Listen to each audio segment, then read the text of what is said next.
Hello hi നമസ്കാരം.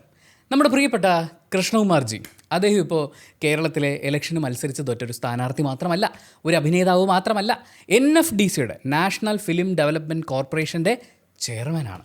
അദ്ദേഹം ഒരു ഇൻ്റർവ്യൂ കൊടുത്തിട്ടുണ്ടായിരുന്നു. സ്ഥിരമായി ഇൻ്റർവ്യൂവിന് ആളെ വിളിച്ചുകൊണ്ട് വന്നിരുത്തി കുത്തി കുത്തി ചോദിച്ച് അവരുടെ വായിൽ നിന്ന് അവരിതിനു മുമ്പ് പറഞ്ഞിട്ടില്ലാത്ത അല്ലെങ്കിൽ അവർ ഫിൽട്ടർ ചെയ്ത് വെച്ചിരുന്ന കാര്യങ്ങളൊക്കെ ഫിൽട്ടർ ഇല്ലാതെ പുറത്തേക്ക് എത്തിച്ചുകൊണ്ടിരിക്കുന്ന ഒരു പെർട്ടിക്കുലർ ഇൻ്റർവ്യൂ സെറ്റപ്പ് ഉണ്ട്. ഏകദേശം 1 മണിക്കൂർ വരുന്ന 2 വീഡിയോ ക്ലിപ്പുകളിലായിട്ട് അദ്ദേഹത്തിൻ്റെ ഒരു ഫുൾ ഇൻ്റർവ്യൂ പാക്കേജ് ഉണ്ട്. നിങ്ങൾക്ക് വേണമെങ്കിൽ കൃഷ്ണകുമാർ ഇൻ്റർവ്യൂ എന്ന് സെർച്ച് ചെയ്താൽ ആദ്യം വരുന്നത് ആ ഇൻ്റർവ്യൂ ഒക്കെ തന്നെയായിരിക്കും. ആ ഇൻ്റർവ്യൂവിൽ അദ്ദേഹം പറഞ്ഞിട്ട് ചില കാര്യങ്ങളുടെ ഒരു അനാലിസിസ് വീഡിയോ ചെയ്യാം എന്ന് വിചാരിച്ചിരിക്കുമ്പോഴാണ് കേരളത്തിലെ വളരെ പ്രധാനപ്പെട്ട ചില വ്യക്തിത്വങ്ങൾ അർഹിക്കുന്ന അവജ്ഞയോടെ നമ്മൾ തള്ളിക്കളയേണ്ടുന്ന ചില കാര്യങ്ങളൊക്കെ ചെയ്തു. പക്ഷേ എല്ലാം നമുക്കങ്ങനെ തള്ളിക്കളയേണ്ടതല്ല. ചിലതൊക്കെ കേരളത്തിലെ ജനങ്ങളുടെ മുഖത്ത് നോക്കി കൊഞ്ഞനം കുത്തുന്നത് പോലത്തെ പരിപാടി ആയതുകൊണ്ട് അതിനെക്കുറിച്ച് കൂടി സംസാരിക്കുക എന്നുള്ളതാണ് ഈ വീഡിയോയിൽ പ്രധാനമായിട്ട് ഉദ്ദേശിക്കുന്നത്. Interview analysis with an avial. Krishnakumarji ആളൊരു നല്ല മനുഷ്യനാണ് എന്ന് വെച്ചാൽ സത്യസന്ധമായി കാര്യങ്ങൾ തുറന്നു പറയാമെന്നുള്ളത് അദ്ദേഹത്തിൻ്റെ ഒരു മുഖമുദ്രയല്ലേ എന്ന് നമുക്ക് തോന്നിപ്പോവും. അദ്ദേഹത്തിൻ്റെ NFDC ചെയർമാനായിട്ടുള്ളൊരു വരവ്, അതായത് 11 വർഷമായിട്ട് NFDCക്ക് ചെയർമാൻ ഇല്ലായിരുന്നു. അപ്പോൾ കേന്ദ്ര സർക്കാർ എന്ത് ചെയ്യുമായിരുന്നു? അതുപോലെ കഴിഞ്ഞൊരു 3 വർഷമായിട്ട് NFDCക്ക് MD ഇല്ലായിരുന്നു. കഴിഞ്ഞ വർഷമാണ് ഒരു MD വരുന്നത്. ഇതാ ഇപ്പോൾ NFDCയുടെ ചെയർമാനായിട്ട് കൃഷ്ണകുമാർജിയെ നിയമിച്ചിരിക്കുകയാണ്. അപ്പോൾ കൃഷ്ണകുമാർജിയെ എന്തുകൊണ്ട് NFDCയുടെ ചെയർമാനാക്കി എന്നുള്ള ചോദ്യം വരുന്നതിനെക്കുറിച്ച് ചോദിച്ചപ്പോൾ അദ്ദേഹം തന്നെ പറഞ്ഞു, ഇതൊരു പൊളിറ്റിക്കൽ നിയമനമാണ്. ഇങ്ങനത്തെ മനുഷ്യരെ കണ്ടു കിട്ടുക എന്ന് പറയുന്നത് ഭയങ്കര റെയറായിട്ടുള്ളൊരു കാര്യമാണ്. ഈ നാഷണൽ അവാർഡ്സിൽ ഇപ്പോൾ ഈ രാജ്യത്തിൻ്റെ താല്പര്യങ്ങൾ, ആക്ച്വലി രാജ്യത്തിൻ്റെ താല്പര്യങ്ങളല്ല, ഭരിക്കുന്ന പാർട്ടിയുടെ താല്പര്യങ്ങൾ, അതിന് വേണ്ടിയിട്ട് ഇറക്കുന്ന സിനിമകൾക്കൊക്കെ ഇപ്പോൾ അവാർഡ് കൊടുക്കുന്നത് കൂടുന്നുണ്ടല്ലോ എന്ന് ചോദിക്കുമ്പോൾ അദ്ദേഹം തന്നെ തിരിച്ച് ചോദിക്കുന്നത്, ഈ ദേശീയത പ്രചരിപ്പിക്കുന്ന സിനിമകൾക്ക് നമ്മൾ അവാർഡ് കൊടുക്കുന്നതിൽ തെറ്റൊന്നുമില്ല, പക്ഷേ നല്ല സിനിമകൾ, കഴിവുള്ള അവരുടെ സിനിമകൾ അത് തള്ളി മാറ്റിയിട്ടാവരുത്, എന്നാലും രാജ്യ താല്പര്യത്തിനാണ് ഇമ്പോർട്ടൻസ്. ഇപ്പോൾ ആർട്ടിക്കിൾ 370 ആ സിനിമ വരുന്ന സമയത്ത് ആ ഗവൺമെൻറ് നീക്കത്തെക്കുറിച്ച് ആളുകൾക്കൊരു അവബോധം ഉണ്ടാവണം. അത് പഠിപ്പിക്കാൻ വേണ്ടിയിട്ടാണ് ഇങ്ങനൊരു സിനിമ. കാശ്മീർ ഫയൽസ് എന്ന് പറയുന്ന സിനിമ നിങ്ങൾ നോക്കൂ, എന്തൊക്കെ കാര്യങ്ങളാണ്, ചരിത്ര പ്രധാനമുള്ള കാര്യങ്ങൾ നമ്മുടെ ജനങ്ങളിലേക്ക് ആ സിനിമ എത്തിച്ചിട്ടുള്ളത്.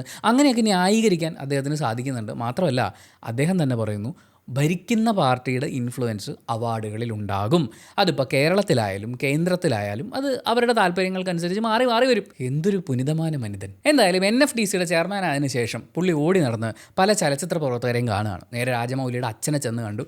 അപ്പോൾ രാജമൗലിയുടെ അച്ഛൻ പറഞ്ഞു, നമ്മൾ ഇത്രയും നാൾ രാമായണം എന്നല്ലേ കേട്ടുകൊണ്ടിരുന്നത്, നമുക്കത് സീതയുടെ പെർസ്പെക്റ്റീവിലാക്കി സീതായനം എന്ന് പറയുന്നത് ഗംഭീര ഒരു സിനിമയായിരിക്കും എന്ന് തന്നെയാണ് അദ്ദേഹം പറയുന്നത്. അദ്ദേഹം അത് കേന്ദ്രമന്ത്രിയുടെ ശ്രദ്ധയിൽപ്പെടുത്തി. അപ്പോൾ അദ്ദേഹം വളരെ ശ്രദ്ധയോടെ ഇത് കേട്ടിരുന്നു. അപ്പോൾ ഉടനെ തന്നെ ഒരു സീതായനം NFDCയുടെ പേരിൽ വരാൻ സാധ്യതയുണ്ടെന്ന് തോന്നുന്നു. അതുപോലെ കൊമേഴ്ഷ്യൽ സിനിമകൾ ഉണ്ടാക്കുക, നോർത്തിൽ തിയേറ്ററുകളുടെ എണ്ണം കൂട്ടുക, അങ്ങനെ വരുമ്പോൾ നമ്മുടെ സിനിമകൾ, മലയാള സിനിമകൾ അവിടെ കൂടുതൽ പ്രദർശിപ്പിക്കപ്പെടുമല്ലോ. പിന്നെ OTT പ്ലാറ്റ്ഫോംസ്, പ്രൈവറ്റ് OTT പ്ലാറ്റ്ഫോംസുമായി ചേർന്ന് റവന്യൂ ഷെയർ മോഡലിൽ വർക്ക് ചെയ്യുകയാണെന്നുണ്ടെങ്കിൽ അത് ഒരുപാട് പ്രോഫിറ്റ് ഉണ്ടാക്കാൻ പറ്റും. അങ്ങനെ NFDCയെ ഒന്ന് റീവാമ്പ് ചെയ്യുക എന്നുള്ളതാണ് അദ്ദേഹത്തെ ഈ കർത്തവ്യം ഏൽപ്പിക്കുമ്പോൾ കേന്ദ്ര ഗവൺമെൻറ് ആവശ്യപ്പെട്ടിരിക്കുന്നത്. നമുക്കത് കാത്തിരുന്ന് കാണാം. 3 വർഷം സമയം അദ്ദേഹത്തിന് അനുവദിച്ച് കിട്ടിയിട്ടുണ്ട്. ആ സമയം കൊണ്ട് അദ്ദേഹം എന്തൊക്കെ ചെയ്യും എന്നുള്ളത് നമുക്ക് വരും ദിവസങ്ങളിൽ അറിയാം. ഈ കഴിഞ്ഞ നമ്മുടെ ജന്തർ മന്ദറിൽ നടന്ന സമരവും അതിനെ തുടർന്നുള്ള അദ്ദേഹത്തിൻ്റെ ചില പ്രഖ്യാപനമൊക്കെ ഉണ്ടായിരുന്നു. അത് കാശ്മീരിലെ കല്ലേറ് തടയാമെങ്കിൽ പിന്നെയാണോ ജന്തർ മന്ദർ ഡൽഹി എന്നുള്ള ഒരു ചോദ്യമൊക്കെ അദ്ദേഹം ചോദിച്ചിട്ടുണ്ടായിരുന്നു. ഇത് എവിടെ നിന്ന് വരുന്നു? ഈ ഇത്രയും സത്യസന്ധമായി ഓപ്പണായി കാര്യങ്ങളൊക്കെ പറയുന്ന ഒരാൾക്ക് ഇത്രയും ചുറ്റും നടക്കുന്ന കാര്യങ്ങളെക്കുറിച്ച് ബോധമില്ലേ എന്ന് ചിന്തിച്ചു തുടങ്ങിയപ്പോഴാണ് ഈ ഇൻ്റർവ്യൂവിൽ അതിനുള്ള ഉത്തരവുണ്ട്. കാരണം കഴിഞ്ഞ 6 വർഷമായിട്ട് അദ്ദേഹം ന്യൂസ് കാണാറില്ല. അതിനു മുമ്പ് എല്ലാ ന്യൂസും കുത്തിയിരുന്ന് കാണുമായിരുന്നു. പക്ഷേ ഇപ്പോൾ കഴിഞ്ഞ 6 വർഷമായിട്ട് ന്യൂസ് കാണാറേയില്ല. പിന്നെ പ്രധാനപ്പെട്ട സംഭവങ്ങൾ അറിയണമെങ്കിൽ നമ്മൾ യൂട്യൂബ് എടുത്ത് ഇങ്ങനെ സ്ക്രോൾ ചെയ്ത് നോക്കിയാൽ മതിയല്ലോ എന്നാണ് അദ്ദേഹം പറഞ്ഞത്. യൂട്യൂബിൽ കയറി നോക്കിക്കഴിഞ്ഞാൽ മില്യൺ കണക്കിന് ഫോളോവേഴ്സും ഒക്കെ ആയിട്ട് ചില പെർട്ടിക്കുലർ വാർത്തകൾ പ്രചരിപ്പിക്കുന്ന യൂട്യൂബ് ചാനലുകളുണ്ടല്ലോ. അത്തരം യൂട്യൂബ് ചാനലുകളിൽ മാത്രം കയറിയിരിക്കുന്നതുകൊണ്ടായിരിക്കും ജനാധിപത്യ മൂല്യങ്ങളെക്കുറിച്ചും അത് മനസ്സിലാക്കി വളർന്നു വരുന്ന തലമുറയെക്കുറിച്ചൊന്നും അദ്ദേഹം ശ്രദ്ധിക്കാതെ പോകുന്നത്. എന്തായാലും 6 കൊല്ലമായിട്ട് ഈ മനുഷ്യൻ ന്യൂസ് കാണാറില്ല എന്നുള്ളത് എന്നെ കുറച്ചൊന്നുമല്ല അത്ഭുതപ്പെടുത്തിയത്. ഈ ഇൻ്റർവ്യൂ മുഴുവനായിരുന്ന് കാണാനുള്ളൊരു ക്ഷമയും ഭാഗ്യവും നിങ്ങൾക്കുണ്ടാവുകയാണെങ്കിൽ ഏതാണ്ട് 4000-ഓളം ആളുകൾക്ക് ആ ഭാഗ്യം സിദ്ധിച്ചിട്ടുണ്ടെന്നാണ് ആ വീഡിയോയുടെ വ്യൂ കൗണ്ട് നോക്കുമ്പോൾ മനസ്സിലാവുന്നത്. ആ ഇൻ്റർവ്യൂ 2 നിങ്ങൾ കുത്തിയിരുന്ന് കാണുകയാണെങ്കിൽ നമുക്ക് കൃഷ്ണകുമാർജിയുടെ ചില ഇരട്ട താപ്പുകൾ കാണാൻ വേണ്ടിയിട്ട് സാധിക്കും. അതിലൊരു വളരെ പ്രധാനപ്പെട്ട താപ്പ്, അതായത് ഈ CJP പ്രൊട്ടസ്റ്റിനെ കുറിച്ച് ചോദിച്ചപ്പോൾ, കുട്ടികളുടെ ആ പ്രൊട്ടസ്റ്റിനെ കുറിച്ച് ചോദിച്ചപ്പോൾ അദ്ദേഹം ആ ഇൻ്റർവ്യൂവിൽ തന്നെ പറയുന്ന മറുപടി, അവിടെ പ്രൊട്ടസ്റ്റ് ചെയ്ത കുട്ടികളൊന്നും ആളുകളൊന്നും നീറ്റ് പരീക്ഷ എഴുതിയിട്ടുള്ള ആളുകളായിരുന്നില്ല. അവർ വിദ്യാർത്ഥികൾ തന്നെ ആയിരുന്നില്ല. തന്നെയല്ല, ഈ സമരം വന്നപ്പോൾ ഇത് നേപ്പാൾ ആവർത്തിക്കുമെന്നൊക്കെ പറഞ്ഞ കുറച്ച് ആളുകൾക്ക് അദ്ദേഹം കൊടുത്തൊരു മറുപടി ഇങ്ങനെയാണ്: നേപ്പാൾ അല്ല ഇന്ത്യ, ഇവിടുത്തെ പാരാമിലിറ്ററി ഫോഴ്സും മിലിറ്ററി ഫോഴ്സും ഒക്കെ ഭയങ്കര സ്ട്രോങ്ങാണ്, ഒന്നിറങ്ങിക്കഴിഞ്ഞാൽ എല്ലാത്തിനും അടിച്ചു കളയും എന്നൊക്കെയാണ് ഇദ്ദേഹം പറയുന്നത്. അതായത് ജെൻസി പിള്ളേരുടെ ഒരു പ്രൊട്ടസ്റ്റ്. നമ്മൾ മനസ്സിലാക്കേണ്ടത് ഈ പരീക്ഷ എഴുതിയ പിള്ളേർ മാത്രം വന്നിരുന്നല്ലോ പ്രൊട്ടസ്റ്റ് ചെയ്യേണ്ടത്. നമ്മുടെ കൂടെയുള്ള ആളുകൾക്ക് ബുദ്ധിമുട്ടുണ്ടാകുമ്പോൾ നമ്മൾ ഒരുമിച്ച് പ്രൊട്ടസ്റ്റ് ചെയ്യും. എല്ലാവർക്കും ഇവിടെ സ്വസ്ഥമായി സമാധാനമായി സ്വാതന്ത്ര്യത്തോടെ ജീവിക്കാൻ പറ്റണം, അവരുടെ അവകാശങ്ങൾ സംരക്ഷിക്കപ്പെടണം. അത് ആരുടെയെങ്കിലും നഷ്ടപ്പെടുന്നു എന്ന് തോന്നുമ്പോൾ നമ്മളെല്ലാവരും ഒറ്റക്കെട്ടായി നിന്ന് പ്രതികരിക്കണം. അതാണ് ഒരു ജനതയുടെ കെട്ടുറപ്പെന്ന് പറയുന്നത്. നാനാത്വത്തിൽ ഏകത്വം എന്ന് പറഞ്ഞിട്ട് നമ്മൾ 3 മതത്തിലുള്ള ആളുകൾ ഷർട്ടില്ലാതെ കെട്ടിപ്പിടിച്ചിരിക്കുന്ന ഫോട്ടോ ഷെയർ ചെയ്താൽ മാത്രം പോരാ, നമ്മൾ മറ്റുള്ളവന് വേണ്ടി ശബ്ദമുയർത്താൻ തയ്യാറാവണം. അത് നമ്മുടെ പുതിയ തലമുറയ്ക്ക് വളരെ സ്ട്രോങ് ആയി മനസ്സിലായിട്ടുണ്ട്. അവരൊരുമിച്ച് നിന്ന് പൊരുതിയിട്ടുണ്ട്. നീറ്റ് പരീക്ഷ എഴുതാത്ത ആളുകൾക്കും നീറ്റ് എക്സാമിന് പ്രിപ്പയർ ചെയ്തിട്ടുള്ള കുട്ടികളുടെ വേദന മനസ്സിലാക്കാൻ പറ്റിയിട്ടുണ്ട്. ഒരുമിച്ച് നിൽക്കേണ്ട ആവശ്യകതയെ മനസ്സിലാക്കിയിട്ടുണ്ട്. അവർ പ്രൊട്ടസ്റ്റ് ചെയ്തു. പിന്നെ ഈ സമരം എങ്ങും എത്തില്ല എന്നൊക്കെ അദ്ദേഹം പറയുന്നുണ്ട്. മിക്കവാറും ധർമ്മേന്ദ്ര പ്രധാൻ രാജിവെക്കുന്നതിന് കുറച്ച് സമയം മുമ്പ് എന്തോ ഷൂട്ട് ചെയ്തൊരു ഇൻ്റർവ്യൂ ആണെന്നാണ് ഞാൻ മനസ്സിലാക്കുന്നത്. പക്ഷേ ഈ ജെൻസി പിള്ളേരുടെ പ്രൊട്ടസ്റ്റിനെ ഇത്രയും മോശമായി സംസാരിക്കുന്ന, പിള്ളേർക്കൊന്നും അറിയാത്തതുകൊണ്ട് അവരെ ആരോ മുതലെടുത്തു എന്നുള്ള രീതിയിലൊക്കെ സംസാരിക്കുന്ന ഇതേ കൃഷ്ണകുമാർജി ഇതേ ഇൻ്റർവ്യൂവിലും വേറെ പല ഇൻ്റർവ്യൂകളിലും തൻ്റെ മക്കളെക്കുറിച്ച് സംസാരിക്കുന്നത് അത് ഭയങ്കര രസമായിട്ടോ. ഒന്ന് ഓർത്തെടുത്ത് നോക്കുകയാണെങ്കിൽ എൻ്റെ മക്കൾ അവർ പുതിയ തലമുറയിൽപ്പെട്ടിട്ടുള്ള ആളുകളാണ്. അവർക്കറിയാം എന്താണ് ചെയ്യേണ്ടതെന്ന്. ഞാൻ പോലും അവരിൽ നിന്ന് പലതും പഠിക്കുകയാണ്.